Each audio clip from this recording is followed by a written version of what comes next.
Hello friends, welcome to my channel. இன்னைக்கு வீடியோவில் நம்ம என்ன செய்ய போகிறோன்னா ஒரு பர்ஃபெக்ட் ஈவினிங் ஸ்நாக்ஸ்.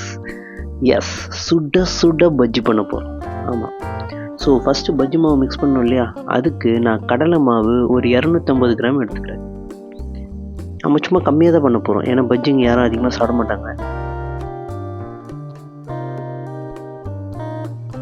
அப்புறம் இது ஒரு 80 கிராம் அரிசி மாவு,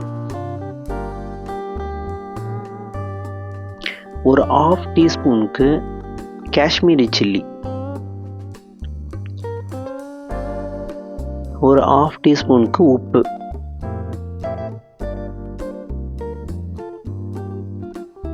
அப்புறம் ஃப்ளேவருக்காகவும் ஜீரணத்துக்காகவும் பெருங்காய பொடி. இப்போ ஃபஸ்ட்டு இந்த மிக்ஸ் எல்லாத்தையும் நல்லா மிக்ஸ் பண்ணிடலாம். இந்த உப்பு மிளகாப்பொடி எல்லாமே எல்லா இடத்துலையும் போய் சேரணும் இல்லையா, ஸோ அதனால் ஃபஸ்ட் நல்லா மிக்ஸ் பண்ணிக்கலாம்.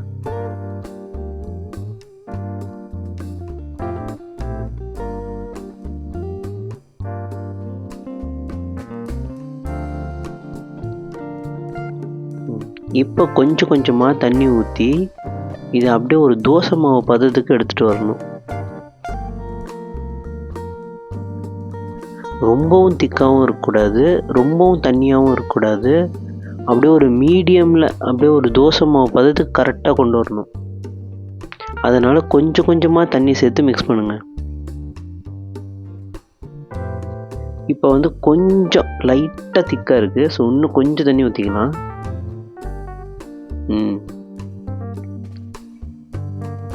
ஓகே, இப்போ கரெக்டாக இருக்குது. நமக்கு என்னென்னா, அந்த எதில் பஜ்ஜி சுடுறோமோ அதில் ஓட்டும். நான் எதில் பஜ்ஜி சுட போகிறேன்னு இன்னும் சொல்லலை. இப்போ வீட்டில் ப்ரெட் இருக்குது, ஸோ அதனால் நம்ம ப்ரெட் பஜ்ஜி பண்ணலாம். அப்புறம் உருளைக்கிழங்கு இருக்குது, ஸோ உருளைக்கிழங்கு பஜ்ஜி பண்ணலாம். மாவு அதுக்கப்புறம் எக்ஸ்ட்ரா இருந்ததுன்னா நம்ம வேறு எதாவது ஐடியா பண்ணலாம். ஸோ ஃபஸ்ட் நம்ம அதுக்கு ப்ரெட்டை ஸ்லைஸ் பண்ணிக்கலாம். பொதுவாக கடையில் இந்தமாரி என்ன பண்ணுவாங்க, ஒரு ப்ரெட் எடுத்து 2ஆக ஸ்லைஸ் பண்ணிப்பாங்க இல்லையா. ஸோ நம்ம 4ஆக ஸ்லைஸ் பண்ணிக்கலாம். ஏன்னா இப்போ நான் எண்ணெய் ஊற்றி வச்சுருக்கிற பாத்திரம் ரொம்ப ரொம்ப சின்ன பாத்திரம், அதனால் அதில் பஜ்ஜி சுடுற மாதிரினா நம்ம கொஞ்சம் சின்ன சின்னதாக தான் போடணும். அந்த ட்ரையாங்கிள் ஷேப்பே நம்ம 4ஆக போட்டுப்போம், குட்டி குட்டி பஜ்ஜி.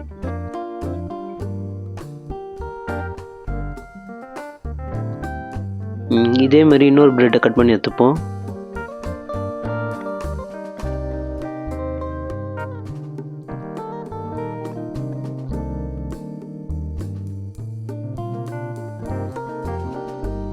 ஓகே, 2 ப்ரெட்டு போதும். ஏன்னா நம்ம அடுத்து உருளைக்கிழங்கு வர பண்ணுறோம் இல்லையா. நான் அவங்கக்கிட்ட அந்த பஜ்ஜி இந்த ஸ்லைஸ் பண்ணுறது இருந்ததுன்னா நீங்கள் அதிலே பண்ணிக்கோங்க. எங்ககிட்டயும் இருக்குது, ஆனால் அது எங்கே இருக்குதுன்னு தெரில. இப்போ தேடுறதுக்கு டைம் இல்லாததுனால நான் என்ன பண்ணுறேன், கத்திலே கட் பண்ணிடுறேன். அப்படியே ஒரு சின்னதாக மெலிஸாக.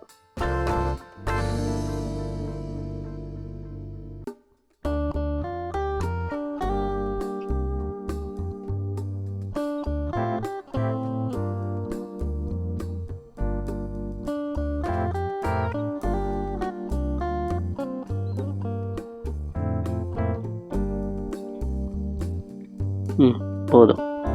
நம்ம ஸ்டவ் ஆன் பண்ணிக்கலாம். சரிங்களா. சரி, நான் இவ்வளோ தான் எண்ணெய் ஊற்றி வச்சுருக்கேன்.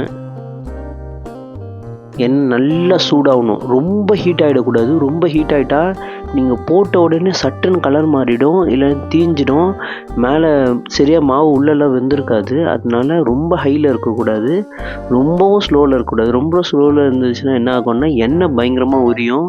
அப்புறம் நீங்கள் சாப்பிடும்போது பயங்கரமாக எண்ணெய் வரும். அவ்வளோ ஆயிலோட சேர்த்து சாப்பிடக்கூடாது. ஸோ இது எப்படின்னா, நல்லா சூடாக ஒரு மீடியம் ஃப்ளேமில் இருக்கணும். ஓகேங்களா. ஸோ அப்படியே பேலன்ஸ் பண்ணிக்கோங்க.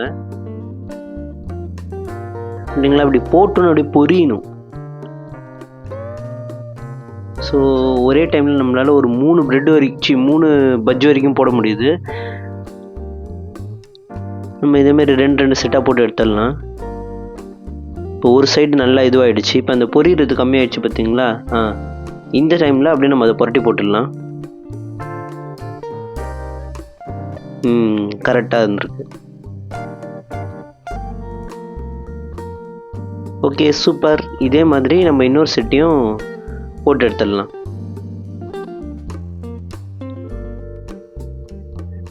இப்போ நம்ம வந்து உருளைக்கிழங்கு பஜ்ஜி போடலாம். உருளைக்கிழங்கு பஜ்ஜிலாம் வந்து நான் அந்த மெரினா பீச்சில் வாங்கி சாப்பிட்டது.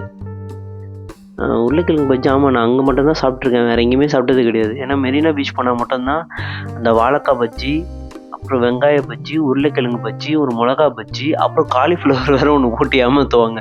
காலிஃப்ளவர் பஜ்ஜி 2 எக்ஸ்ட்ரா வச்சு, ஏன்னா அது ரொம்ப கம்மி ரேட்டில் கிடைக்கும். சும்மா 2 சின்ன பீஸை வச்சு அதையும் ஒரு பஜ்ஜி கணக்கில் காமிச்சு ஏமாற்றுவாங்க. ஆனால் அது நல்லா தான் இருக்கும்.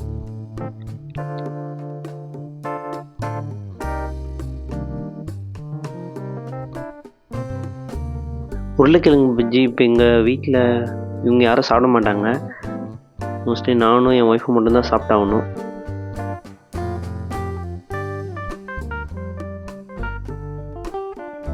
ஏன்னா ஒரு ஏஜ்க்கு மேற்பட்டு போயிட்டா இதுமாரி உருளைக்கிழங்குலாம் சாப்பிட்டா இந்த கழுத்து பிடிக்குது, முட்டி பிடிக்குது அப்படின்லாம் ப்ராப்ளம் வரும்.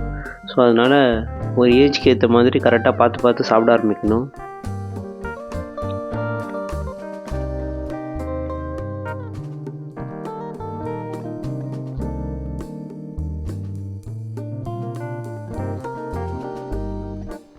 ஓகே, எல்லாம் கரெக்டாக வந்திருக்கு. எனக்கு தெரிஞ்சு மாவு மிக்ஸ் கரெக்டாக பர்ஃபெக்டாக இருக்குதுன்னு நினைக்கிறேன். அதனால தான் கரெக்டாக அந்த பஜ்ஜி ஃபார்முக்கு சூப்பராக வருது. அப்புறம் இன்னும் கொஞ்சம் மாவு இருந்தது. வீட்டில் ஒரு 2 அவிச்ச முட்டை இருந்தது. நான் என்ன பண்ணேன், அந்த 2 அவிச்ச முட்டையை அப்படியே ஸ்லைஸ் பண்ணி 4 முட்டை போண்டா போடுவோம் இல்லைங்களா. முட்டை போண்டா வந்து சின்ன வயசு முட்டை போண்டானாலே அந்த சந்து முனையில் ஒரு ஆயை வச்சிட்ருப்பாங்க, அவங்க விற்றுட்ருப்பாங்க முட்டை போண்டா. ஒரு முட்டை போண்டா 5 ரூபா அப்போவே. ஆனால் அவங்க முழு முட்டை போடுவாங்க, பாதி முட்டை கிடையாது. அதுக்கப்புறமா தான் பாதி முட்டை வர ஆரம்பிச்சிது. இன்னும் கொஞ்சோண்டு லைட்டாக மாவு இருக்குது. ஸோ நான் என்ன பண்ணேன், ஒரு வெங்காயத்தை இந்த மாதிரி அப்படியே பிச்சு அப்படியே ஸ்லைஸ் பண்ணி போட்டேன், பகோடா மாதிரி. ஆனியன் பக்கோடா.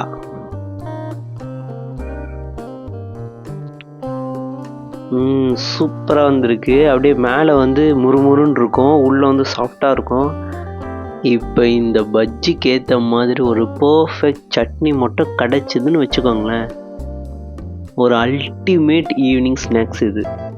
ஸோ அதுக்கு வந்து ஒரு கார சட்னி பண்ணிடலாம். இது ஒன்றுமே கிடையாது, ரொம்ப ரொம்ப சிம்பிள். ஒரு மீடியம் சைஸ் வெங்காயம்,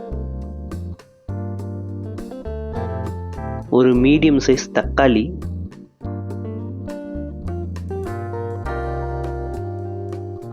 அப்புறம் ஒரு 5-6 காஞ்ச மிளகா, இவ்வளோதான். இதை வேணும்னா ஒரு 2 பூண்டு மட்டும் போட்டுக்கலாம். இதை போட்டு நல்லா அரைச்சி இப்படி எடுத்துகிட்டு வந்துடுங்க. குறன்னு இப்படி அரைச்சி எடுத்துகிட்டு வரணும். வீட்டில் ஆல்ரெடி டிஃபனுக்கு அரைச்ச சட்னி இருந்தது, ஸோ நான் அதையும் எடுத்துக்கிட்டேன். அப்படியே ஒரு 2 பஜ்ஜி, 2 பிரெட் பஜ்ஜி, 2 உருளைக்கிழங்கு பஜ்ஜி, 2 முட்டை போண்டா, அப்புறம் கொஞ்சோண்டு அந்த பக்கோடா. இப்படி வச்சு இது கூட சேர்ந்து ஒரு பர்ஃபெக்ட் ஒரு ஃபில்டர் காஃபி. நம்ம சோஃபாவில் உட்காந்து டிவி பார்த்துட்டே இருக்கும்போது இந்த மாதிரி ஒரு தட்டோட அப்படியே ஒரு கையில் தட்டு, ஒரு கையில் அந்த ஃபில்டர் காஃபி எடுத்துகிட்டு வந்து சர்வ் பண்ணாங்கன்னு வச்சுக்கோங்களேன், அப்படி இருக்கும். ஒரு பர்ஃபெக்ட் ஈவினிங் ஸ்நாக்ஸ். கண்டிப்பாக நீங்களும் இதேமாரி வீட்டில் ஒரு தடவை ட்ரை பண்ணி பாருங்கள். இப்போ நான் போய்ட்டு இந்த ஸ்நாக்ஸ் எல்லாம் காலி பண்ணணும். ஸோ இதே மாதிரி நீங்களும் வீட்டில் ட்ரை பண்ணி பார்த்துட்டு எப்படி இருந்ததுன்றதை சொல்லுங்கள். இந்த வீடியோ உங்களுக்கு பிடிச்சிருந்தா லைக் பண்ணுங்கள், கமெண்ட் பண்ணுங்கள், ஷேர் பண்ணுங்கள், மறக்காமல் சப்ஸ்கிரைப் பண்ணுங்கள். அப்படியே பக்கத்தில் இருக்க அந்த பெல் ஐக்கானையும் ப்ரெஸ் பண்ணுங்கள். பாய்.